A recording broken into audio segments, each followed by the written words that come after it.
This is Squawk 7000, bringing you a roundup of aviation news this week, starting February 2017, in association with flyinganireland.com. Remember to subscribe, and we'll deliver the news to your device every Monday morning. I'm Michael Cummin. In the headlines this week, a survey on the air-to-ground radios in and around the Dublin control area.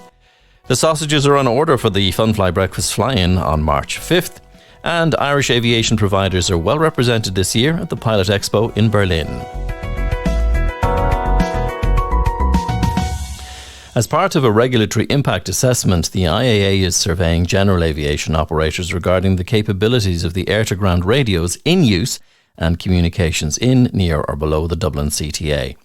The purpose of the survey is to assess the number of 8.33 kHz spacing capable radios in use in aircraft in Ireland, audit the proliferation of portable electronic conspicuity devices in the country, and to better understand any communication difficulties are in, near or below the Dublin CTA on 118.5.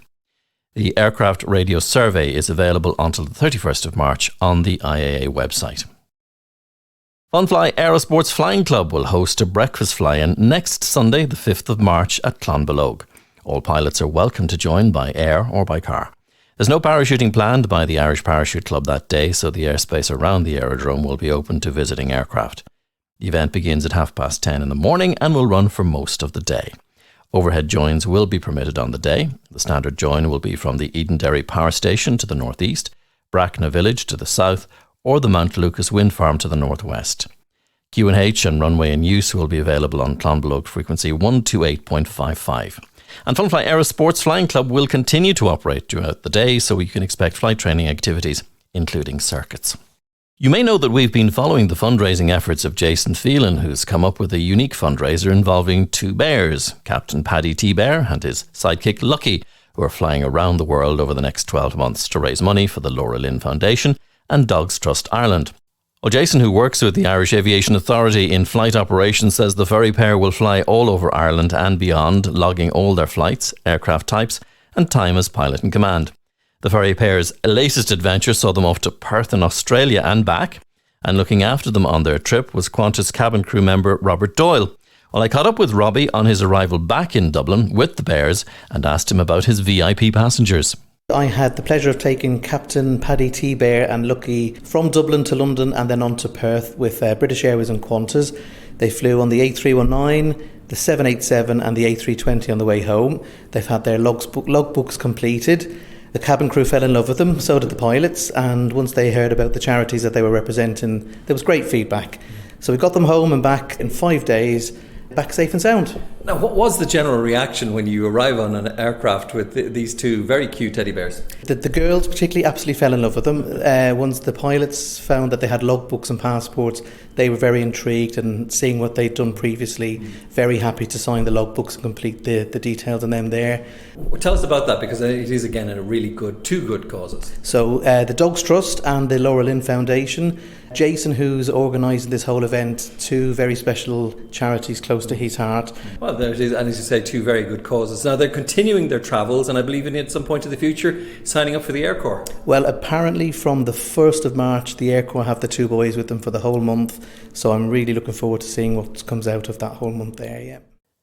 Aer Lingus recorded an operating profit before exceptional items of €45 million for the full year 2022, described as a solid performance, showing that the airline is recovering well following 2 years of significant losses. This compares to a pre-pandemic 2019 operating profit before exceptional items of €276 million. 2023 will see Aer Lingus operating its largest ever North American network, putting additional capacity on their European leisure routes and adding 3 new summer routes to Kos, Sardinia and Brindisi. The Irish Aviation Authority Aviation Regulator has published Irish Aviation Flying Displays Order 2023, providing clear and enforceable provisions for the safe conduct of flying displays. This regulation provides for granting permissions for flying displays in the state. This order also provides provision for the roles, responsibilities and competency of flying display directors and the pilot in command of an aircraft taking part in a flying display. The regulations also include requirements for insurance, reporting and investigating occurrences at flying displays, and enforcement provisions to enable the IAA to oversee this area adequately. And you can view the order on the IAA website. ASG have expanded its close training partnership with the Irish Coast Guard, Ireland's Search and Rescue and Maritime Safety Agency. They've recently developed and successfully delivered the organisation's first recurrent training programme for watch officers engaged in search and rescue aircraft tasking. The partnership with the IRCG began almost 5 years ago, when ASG started working closely with their team to develop a bespoke search and rescue tasking and coordination training course for their personnel. Since developing this initial course, they've delivered this specialised training course to over 100 watch officers across 11 2-week courses. They've also welcomed visiting course participants from various external agencies, including the Irish Aviation Authority, the UK Coast Guard, and the Garda Air Support Unit. Plans are underway to consider forming a Women in Aviation group for the Midwest. Women in Aviation Midwest region are planning an initial meeting of individuals working in the aviation industry who are interested in coming together to discuss and decide if there's a need for such a group. They plan the meeting for International Women's Day at 4 o'clock on Wednesday the 8th of March at the Shannon Aviation Museum. Gainjet Ireland have been authorised by the IAA and European Aviation Safety Agency EASA for commercial unmanned aircraft systems operations. As an existing holder of an EASA AOC and operator of private jets, the addition of UAS operational approval now allows the company to offer additional services that UAS platforms can provide, including aerial inspections, video and still photography services, which are also currently on offer. All their pilots are EASA certified for drone operations based at Shannon Airport. And congratulations to Commandant Jay O'Reilly and his team for winning the first Science Foundation Ireland Defence Organisation Innovation Challenge with their project Copilot AI. Tánaiste Micheál Martin announced the achievement in Casement Aerodrome last week. And last weekend in Berlin, some of the world's leading airlines, aviation training organisations and industry providers held a 2-day exhibition. It was a chance for flight and cabin crew to look for new employment opportunities and for those considering a career in aviation to explore many pilot training opportunities, cadet programmes and financing options. 5,000 visitors visited 150 exhibitors from over 30 countries, including Ireland. Irish aviation providers, including AFT in Cork, the Airline Pilot Club, and the Airline Flight Academy and Simtech Aviation were there. And Simtech's Cillian Hanratty joined me live from the show on Saturday. About 95% of our cadets come from outside of Ireland, so it's always a good opportunity for us to expand our European network, our blueprint, but most importantly, use that information and do collaborations with airlines across Europe as well. So it's very much about kind of continuing to fly the flag for the Simtech brand, but at the same time, using events like Pilot Expo in Berlin to meet international airlines and talk about potential partnerships.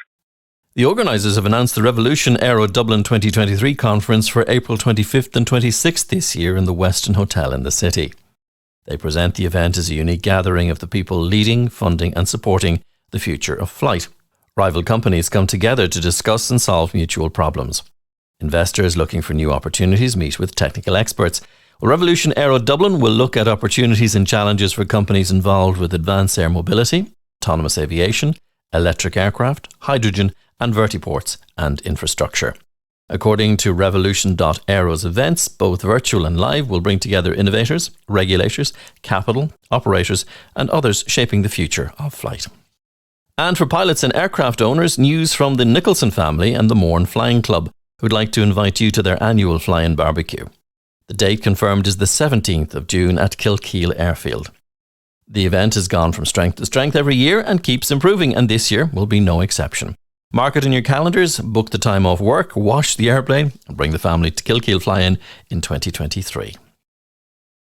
RTE News reports this week that the Department of Transport has said it will continue to monitor the operation of the daily flight services from Donegal Airport to Dublin following the recent cancellations of a dozen flights. The cancellation of 12 flights in 12 days led to concerns over the reliability of the daily service, which is described as a vital link for a county with no railway or motorway. There are 2 daily return flights from the airport in West Donegal to the capital. Well, since February last year, Emerald Airlines has operated PSO flights for Aer Lingus regional services.